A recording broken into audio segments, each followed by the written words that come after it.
अस्सलाम वालेकुम वरहमतुल्लाहि वबरकातुहू औज़ुबिल्लाहि मिनश शैतानिर रजीम बिस्मिल्लाहिर रहमानिर रहीम శాపగ్రస్తుడైన సైతాన్ బారి నుంచి సృష్టికర్త అయిన అల్లాహ్ యొక్క రక్షణని అల్లాహ్ యొక్క సైన్య రక్షణ వేడుకుంటూ ఉన్నాను ఆమీన్. అల్లాహ్ ప్రవక్త ముహమ్మద్ సల్లల్లాహు అలైహి వసల్లం గారిపైన శాంతి సుఖాలు కురిపించండి అల్లాహ్ ఆమీన్.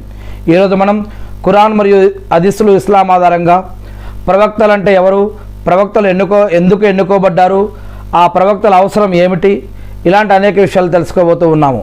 అంతేకాకుండా మరి దేవుడు దైవదూతలను పంపించవచ్చు కదా సందేశం ఇవ్వడానికి, లేదా దేవుడే రావచ్చు కదా సందేశం ఇవ్వడానికి, మరి దేవుడు డైరెక్ట్గా గ్రంథాలు ఇచ్చేయచ్చు కదా మరి మనుషులకి అని ఇలాంటి మరి విషయాల గురించి కూడా మనం తెలుసుకోవడానికి ప్రయత్నిద్దాం. అంతేకాకుండా మరి దైవదూతల్ని పంపించచ్చు కదా, మరి మనుషుల్లోకి వెళ్ళే మానవులను ఎందుకు ప్రవక్తలుగా ఎన్నుకోవడం జరిగింది, ఇలాంటి విషయాలని తెలుసుకోవడానికి ప్రయత్నిద్దాం. దేవుడు యొక్క విషయాలని, దైవ జ్ఞానాన్ని, జీవన పద్ధతులు, ఆరాధన పద్ధతులు